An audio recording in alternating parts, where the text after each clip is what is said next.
pay attention to what's going on right now. And how do I pay attention if I'm always being pulled by all the dramas of my life? No, I'm going to set priority, and I'm going to take responsibility for my happiness.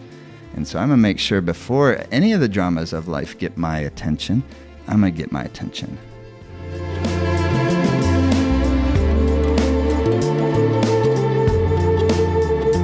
Hi everyone. Welcome. Happy solstice. Thanks for being here. I'm personally very excited and happy to be here. This continues to pretty much be my favorite thing I do personally each week in terms of at least this part of my life, because I always find it's always worthwhile to get together and do stuff like this. There's just nothing like it. There's nothing, even I do it every day on my own, but it's not the same thing. That, I think, is important in a different way. I think having a personal practice is helpful in a way that doing something together isn't, and vice versa. So anyways, I'm excited. I look forward to this every time because I'm always getting inspired and learning something, and it's less of a learning thing though in terms of like intellectually. We know what we need to know for the most part. Now we just need to develop kind of like the power of happiness. So we can be happy, even though our lives may suck.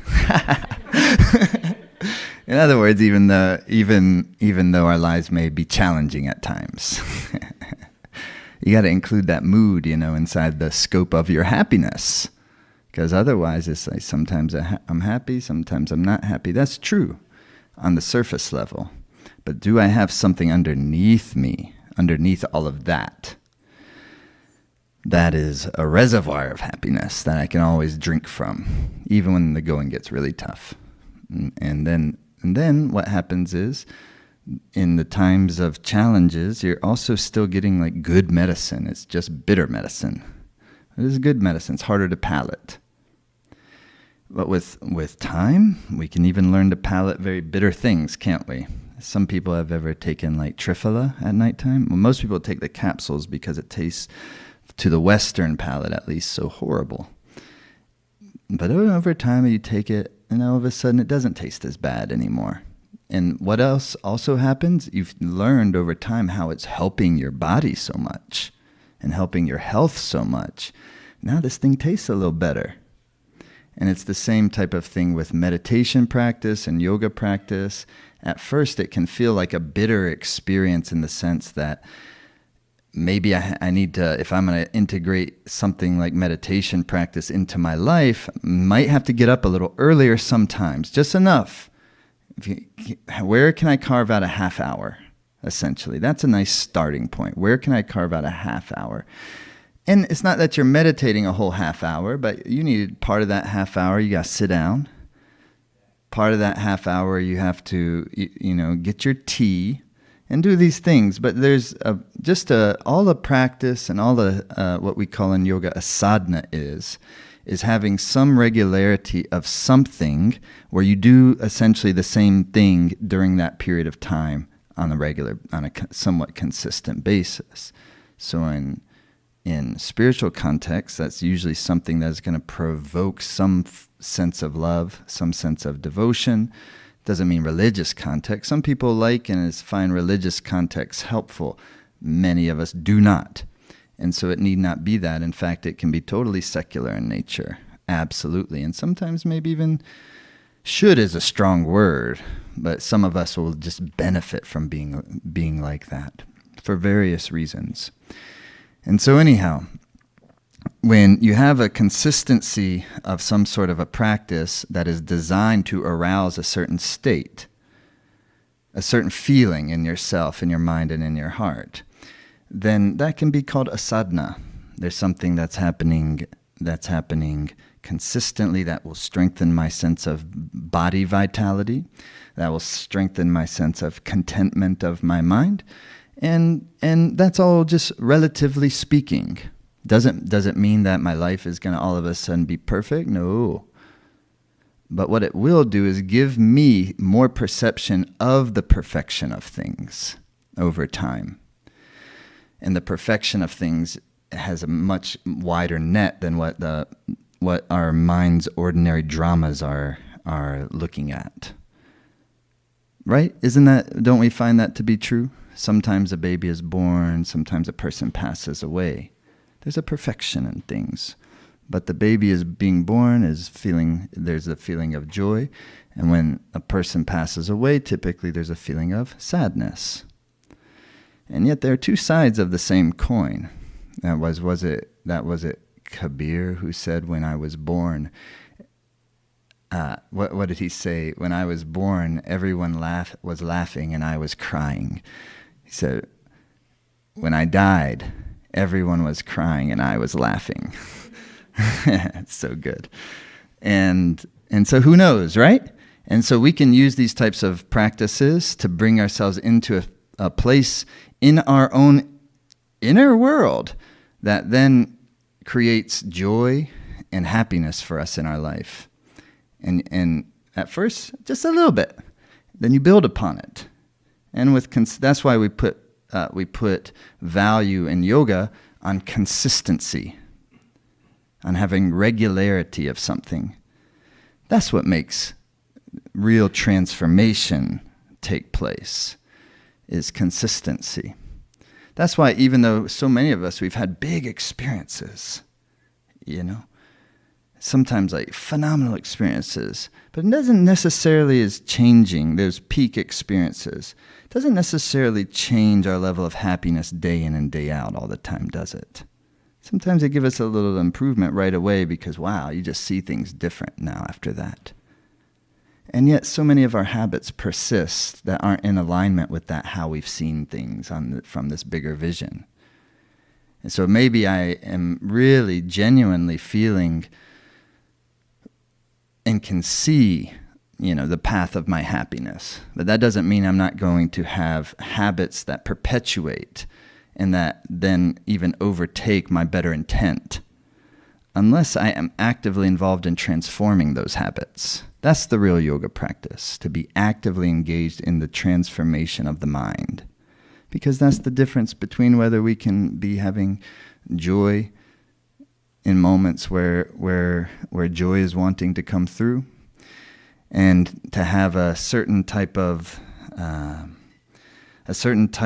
deeper happiness that we can always, even if everything else goes wrong, we can still rest in that.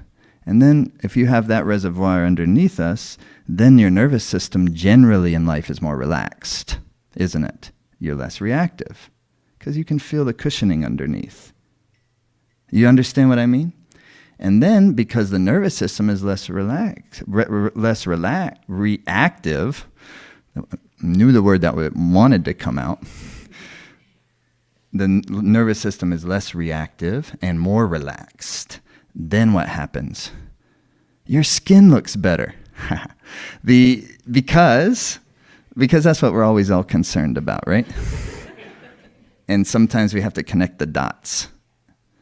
Because if the mind is relaxed, the beauty increases, definitely. Because when the mind is relaxed, happiness increases. And so we don't have to worry as much. We're still going to adorn ourselves. We're still going to feel beautiful, and we still do whatever the fuck we want, really. But making sure, I think, in my opinion, making sure that inner force of happiness is of what is of predominant importance in my life. To that each of us, we can find that we can take responsibility for our own happiness. But we keep giving it away to all the things that we think will give us happiness. And even though over and over we've already experienced that they have not. Don't we do it? We've already experienced it, and yet we keep on doing it. Because that's how the mind. So this is then we feel lousy about ourselves when we become aware of that. And the self-esteem drops. And so it's less inner vitality to be happy. So if instead we feel this kind of swelling of compassion when we notice how our own mind is causing us suffering, when we can feel compassion about that, when we notice how our own mind is causing us suffering, then instead of feeling guilty and the self-esteem dropping, or feeling self-loathing and the self-esteem dropping, over time, it's not that it's all self-loathing habits will disappear right away, but they will decrease in their charge even a little bit right away. And then if you keep on noticing it, how do you change a tendency of the mind? Notice it. Notice it with awareness without trying to judge it too much and to psychoanalyze it all the time. There you are, this thing. And you can do that in a meditative state. That's why I love this meditation we're going to do tonight, because it has allowed me over my entire adult life to do that. I can see things before they actually cause me suffering. But I can see them when they're on the way. And sometimes they'll persist and cause, but do you know what I mean? You can see the habit. You can see the mind from a different perspective when you go into a meditative space. Why? Because now instead of being caught up in the drama, you're able to observe the drama with more neutrality. And if you do a little bit of that every day, it's like cleaning the psyche every single day.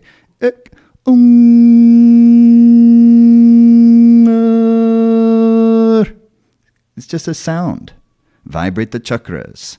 Get the energy system feeling great. Your mind will be clear. You feel nice in your body. And even though your life sucks, you're going to have a good time. You're going to be able to have a successful day. Successful meaning whatever it is that day is calling for, you're able to meet the energy of it on that day. Instead of putting our kind of overly strong projections on how we want this day to unfold, of how we want our life to unfold, but rather actually pay attention to what's going on right now. And how do I pay attention if I'm always being pulled by all the dramas of my life? No, I'm going to set priority, and I'm going to take responsibility for my happiness. And so I'm going to make sure before any of the dramas of life get my attention, I'm going to get my attention. And I'm going to center the chi in my nervous system and bring my mind to a state where I won't allow I won't allow myself to give away my character, to give away my happiness. That's the flow of our intuition, to be able to feel that, to be able to feel how valuable we are. Each of us, living beings, intelligent, loving, wise. Life. It's life. You know what? When I went out of my front door today, coming out, every day I've been noticing that when I go out my front door, there's a bird that flies off. And I just I did put two and two together, really. It's like for the last few days. And then we noticed today that there's a bird's nest up there. There's a robin that's been hanging out right above the front door of the home. And so I couldn't see inside it, but I put my phone up there and took a picture, and there's a bunch of little eggs in there.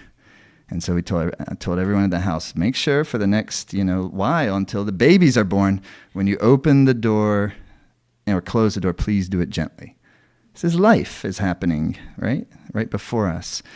And so that's what I'm about. I'm in service of life and creativity. And each of us are creative beings. That's what our life is about. In order to be happy, you have to be creative. In order to overcome that depression, it's going to take some creativity. In order to find that sense of purpose, it's going to take some creativity. Yeah, so that's what Life Force Academy is all about. Thanks for watching on YouTube. Best easy way to stay in touch with us. Hit the subscribe button here. You'll see our videos when they come up. If you enjoyed this one, hit the like button. It'll help more people see it, help the channel grow. I appreciate you watching.